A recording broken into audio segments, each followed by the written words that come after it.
வாரபலம் பலம் வரும் உலகம்.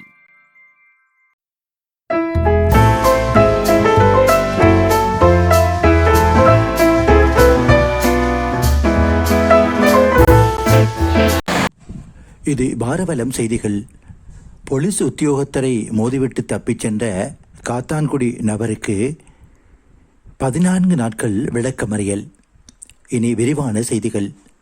கடமையில் இருந்த போலீஸ் உத்தியோகத்தர் ஒருவரை வேகமாக வந்த மோட்டார் சைக்கிளினால் மோதி காயப்படுத்திவிட்டு தப்பியோடிய சந்தேக நபரை காத்தான்குடி போலீசார் கைது செய்து நீதிமன்றத்தில் ஆஜர்படுத்திய போது 14 நாட்கள் விளக்கமறியல் உத்தரவு பிறப்பிக்கப்பட்டுள்ளதாக காத்தான்குடி போலீஸ் நிலைய பதில் பொறுப்பதிகாரி ஜீவேந்திர டயஸ் தெரிவித்தார்.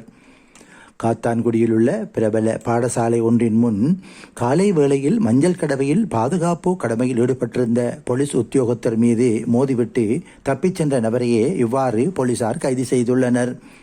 குறித்த போலீஸ் உத்தியோகத்தர் காயமடைந்த நிலையில் மட்டக்களப்பு போதனா வைத்தியசாலையில் அனுமதிக்கப்பட்டுள்ளார்.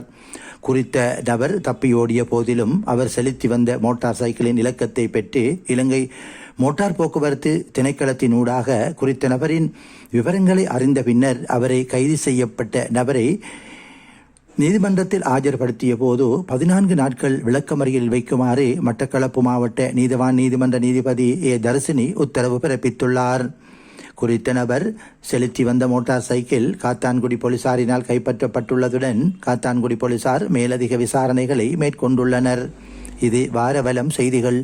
வாரவலம் செய்திகளோடு நீங்கள் இதுவரை இணைந்து கொள்ளவில்லை என்றால் எமது சேனலை சப்ஸ்கிரைப் செய்யுங்கள்.